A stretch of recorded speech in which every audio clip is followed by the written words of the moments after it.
Well, hey guys, good morning. It is Brent Abel here, webtennis.com. What is going on out there today? Hope you're having a spectacular morning, afternoon, wherever you are so far on this Sunday. Got a little doubles this morning at 9 o'clock. Looking forward to that. A little breezy this morning. Could be, got to go with the flow, if you know what I mean. Hey guys, look, what I've got for you today is we're going to talk about the Topspin forehand made insanely simple. And the model we're going to use today is our good friend, Jeff Jacklich. And, you know, one of the things that both he and I think lots of other coaches, you know, caution against, if you're going to model some kind of technique, make sure that it's actually doable. It's sustainable, right? It's something that is not going to beat you up. It's something that's not going to require a full-on, you know, major surgery in terms of what you have right now, just because the time invested in it is going to be way too long, and it's just not worth it. So look, we looked at Jen Brady's backhand, and I think we also looked at Seb Korda's forehand and backhand recently. And someone asked me, well, what do you think about Jen Brady's forehand? And I said, well, you know, I like her forehand, but in terms of And let's see, here we go with the Jeffrey Jacklich. There he is. Let me see if, oh, how about that? What's up, young man? Hey, just 10 and a half hour drive yesterday back from Sun Valley. So just got up, got my fresh cup of Joe, and saw your text. And you're ready to roll? Good. Well, love this, right? I mean, that we can do this spur of the moment. What I was just talking about is, you know, yesterday I featured Jen Brady with her backhand. It wasn't so much the backhand. It was more just the timing, kind of waiting that extra nanosecond to make sure that, as you've always said, you got to hit from a stable platform. And I think, you know, if you were to really kind of measure the timing mistakes players make, and most of the time when someone misses a shot, they said, oh man, I was late. Well, I think it's just the opposite. I think most players are a hair too early. They're trying to get out in front. They don't want to, you know, whatever. And they get, you know, they get the upper body a little bit too far in front. And that's where the timing mistakes happen. So someone asked me, well, what do you think about Jen Brady's forehand? And I said, well, I love her forehand, but man, that thing is pretty complicated. There's a lot of loosey-goosey, whippy stuff going on that, you know, for the rest of us, unless you're on the tour practicing 3-4 hours a day, I'm not so sure that that's the model that we should be using. So anyway, yeah, I just said, I'd pipe in there and say, but I love the fact that she hits it. You know what I mean? She allows herself. You did the other day, swing freedom. You know, and she just allows herself to take her cut. And I think that's just, I love watching that. That she most of the time. I mean, obviously it can go off the rails a little bit, but you know, she just. If it goes off the rails, it goes off the rails a little bit, and she keeps coming back and taking her cut. And I kind of like that. I like that about her competitive spirit. Well, I totally agree. And welcome this morning, Jeff. There you are. We got a nice big picture of your mug right there. My puffy eyes. Well, I've been on the road myself too. I was up to NorCal and back in 2 days. And anyway, look. So guys, we're going to feature Jeff's forehand. I took this video actually in December, Jeff, if you remember that one day that you and Kevin Kearney were hitting on the grass, and I took a little video of both you guys. And so we're going to look at your video, and why don't we just get into it? If I can figure out how to do this. Oh, stop the screen. All right, I'm not sure what that means. Hold on for 1 sec. Oh, I know what I got to do. Let me go back and get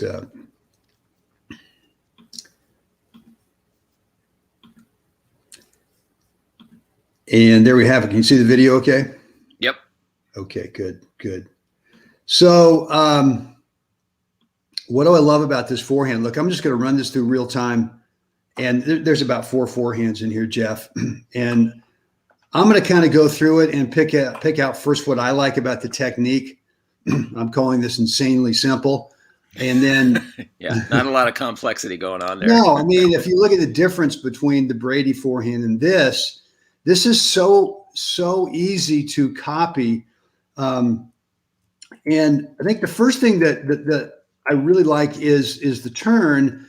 And I really like a couple things. I mean, the left hand and the left arm across the body, parallel to the baseline, number one.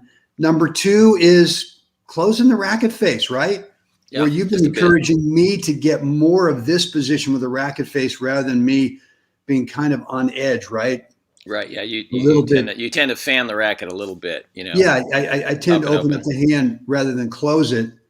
And then I like the way that you just simply hit from, and this is what I was talking about the other day, is hitting from this platform rather than getting the upper body ahead of it. And you know, there's a moment right here where that racket head just gets released. Yeah. And it just kind of naturally wraps. So, you know, was this a Giuseppe forehand, or is this something that you've kind of worked on yourself over the years, or how did you develop this? The first and foremost was a turn, and I can remember it vividly. The mind-numbing repetition from here of getting the turn. Yes, just the turn. The swing is like is I mean, the way I like to put it sometimes is the swing is a byproduct of that initial turn and framework you create. The swing isn't something that happens separately from that first move. So as you watch any you know, player of stature, there's a connection between the way they create the framework, that turn, and then the stroke that comes out of that is a byproduct of that initial setup. So for me, the only thing that's evolved in the last, say, 10 years is a slight roll of my grip more toward an Eastern forehand. You know, I grew up with primarily a continental grip off both sides. And I think, you know, I'm going to throw this in there too, because, you know, all day long we see the headlines, you know, you got to have topspin forehand. You got to, you know, hit your forehand like Federer. You got to blah, blah, blah, topspin, topspin, topspin, topspin. And everything goes to this, you know, the modern grip, i.e. a full Eastern grip or farther, as if that's the only way to hit a topspin forehand. And nothing could be farther from the truth. We could cue up our good friend Eli Nastasi, who had a classic continental grip, and that guy rolled the ball all day long. Right, right. I mean, so I just want to mention that it's not a necessity. It's not a requirement to have this rolled out grip, heavy, you know, full Eastern, slightly Western, to be able to roll the ball.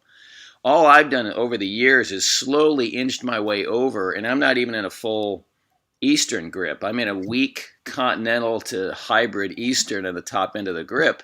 And that just allows me to feel that is the one element that has allowed me to feel, and you can see it in my swing right there, that allows me to feel there's just a little bit of lag there, and that's where I can feel it because of that slight grip change right there. You know what else I'm seeing here, Jeff, too, is you actually can barely see the butt of the racket here. Right. I mean, you're holding the racket down at the, you know, I mean, half of the pinky's not off the racket, but it's almost getting there. You know what I mean? So that you've already created, you know, a natural, you know, as they say, lag on this thing. As long as you're not squeezing the grip, you're going to get some swing speed out of this.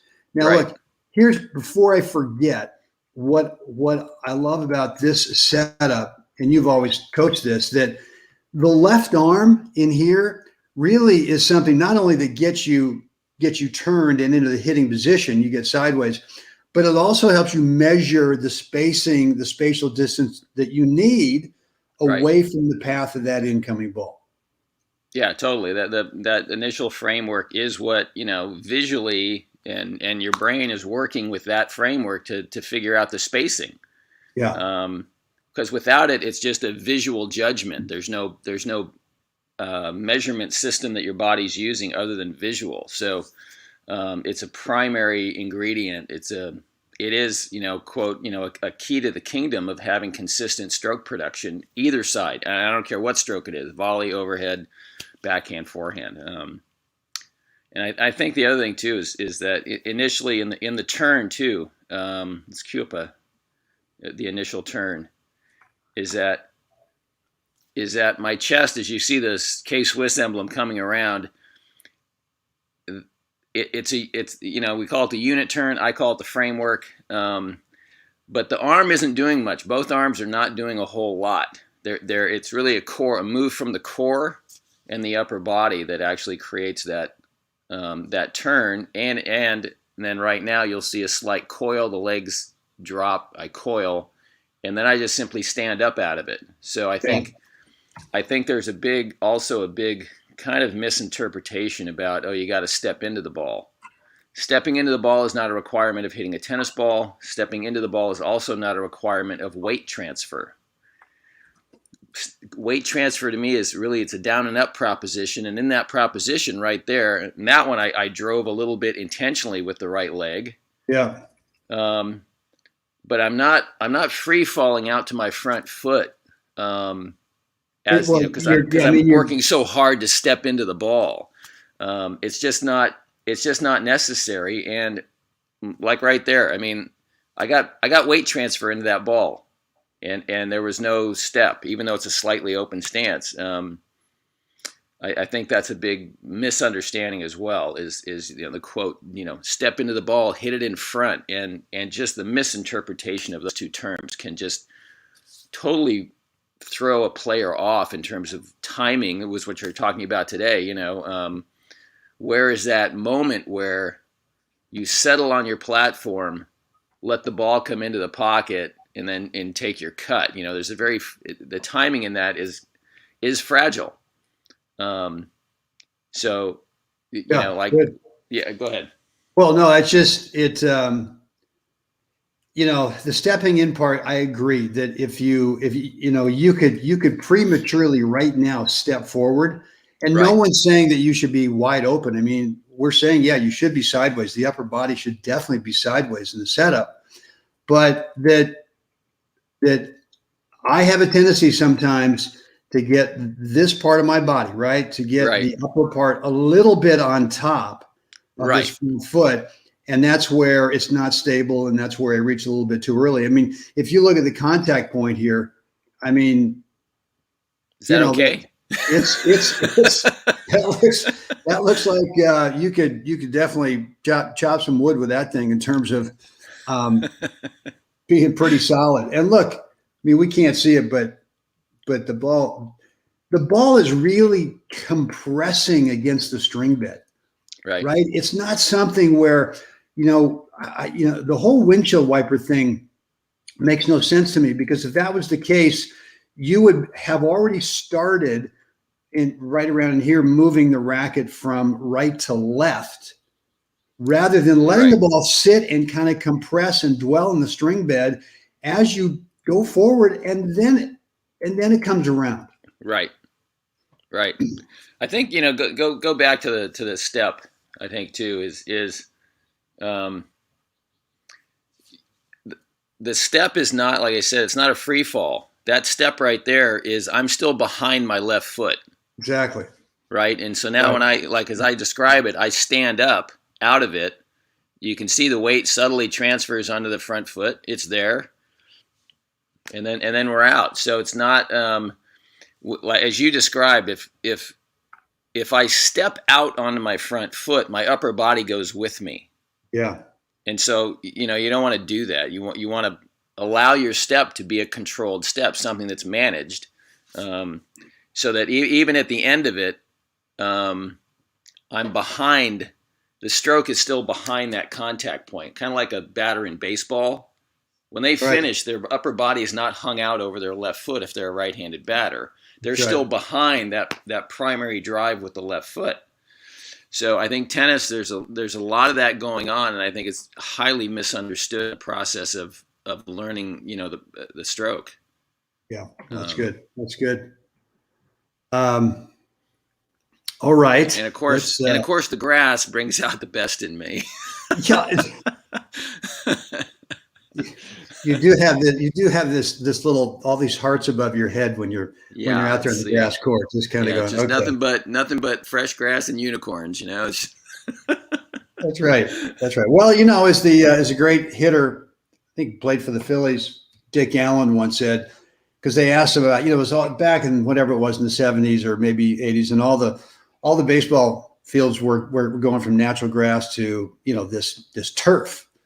And the turf was brutal on their bodies and rough and hot in the summer in Philadelphia on a plastic grass deal. So his thing was, or they asked him, well, what do you think about the turf? He says, if a horse can't eat it, I don't like it. Exactly. Well, that's similar so to that's kind of your deal, right? That's it's kind of similar to Tiriac. Said what hard courts were for parking lots, grass courts were for cows, and clay was for tennis. That was his. Okay, good. All right. Well, listen, you're back from Sun Valley, and now you're going to get serious about doing some training for the upcoming Wilson tournament, which so far is still on the first 11 days of April down here in the desert. Yeah, the draws are filling up. I mean, I've been checking it while I was gone this week. So you'll be happy to know that I took my gear with me, and every day at the end of the day after skiing, I got in the gym and I did my full workout too. So nice. Good as the windows of the hotel face the pool and the mountain right there, and then the jacuzzi right there. So I'm in there, doing my work at 3:30, 4 o'clock, 4:30, whatever it was at the end of the day, and of course everybody's out there with their cocktail, getting in the hot pool, and just like this, and they're looking at me like I'm an animal in a cage at a zoo. Like, who the hell is that idiot, right? Like, hey, well, I got the battle rope, jump rope. I got the thick battle rope, jump rope. I'm doing my work, and it's like they're like, what the hell is that you were using? That's cool. Well, that's good. Well, that's what it takes, man. I mean, you know me with these guys. I keep harping on, if you want to become a better player, you got to get the kitchen right, and you got to start getting serious about what is some tennis specific fitness drilling, whether it's on court, whether it's off court. You got to put in the extra stuff and have that belief that you know what, I'm outworking people. I mean, I'm talking to that few 1 or 2% of the players out there, the so-called recreational players who want to turn it into a semi-professional sport for them. Right. Maybe they're not making money at it. Maybe they're not making a dime, but they're serious about it. Right. Yeah. They're serious. And look, I mean, my attitude a long time ago was, all right, this group of guys are, the top guys in my age group. And I say, what would it be like to kind of taste the feeling of being able to play at that skill level? I don't know, but let's go see if we can't get a little taste. Yeah. And for me, it was always about taking the fitness. I think the stroke technique is more about what can we pare away, what can we simplify, so that, like the forehand we just saw of yours, we can make it so dead insanely simple that it's repeatable, sustainable in a match. It's not complicated, but running up those steps, doing those sections at, Cal Memorial Stadium back in the day when you could actually get in there, right? As opposed to now when they think you're probably some guy from, I don't know, you're going to go blow it up. I don't know. So, you don't have access to those things, but, so let's do another one. Cause I'm 25 days, I think 25 or 26 days into my workout routine. Okay. And so let's do another spot then, and I'll take everybody through what the equipment that I'm using, and everything I'm using is portable. I can throw it in the car and take it with me. So when I come down to the Wilson, I'm going to be doing my workout in addition to my matches. I'm going to be doing the workout, or at least some hybrid version of it, every day. And that's something that I've failed to do in the past. Is when I go to a tournament, it's like, no, I don't want to overtax my body, but I think it was a disservice to my, to the training, and just keep it going. So your body is working through it. So this week skiing, it was just this like, wow, it's okay. My body can take it. I'm doing these workouts, and the workouts it's not heavy lifting, but it is active, and it's shoulder work specific, the battle rope, jump rope, sidestepping, and some planking. It's a very simple routine that I'm doing, but, and I slowly build onto it. Every week. It's not like I didn't start on day one in the first week doing everything. I pared it down, and then each week I add to it. So let's why don't do we something. do this? Why don't you find a date that's good for you in the mornings? Okay. We'll do a 7 a.m. ish live deal, Yeah. and come with your list, and maybe if you can show us some of the stuff you're using, that'd be great too. Yeah. Perfect. Cool, man. All right. Yeah. Listen, thanks for spur of the moment jumping on. You got I really it. appreciate it. That's cool. All right, guys, listen, thanks for hanging out with me today. As always, it is time to go out there, help someone else have a spectacular day. Jeff, thanks again, man. And guys, we'll do this again tomorrow. Cheers. All right.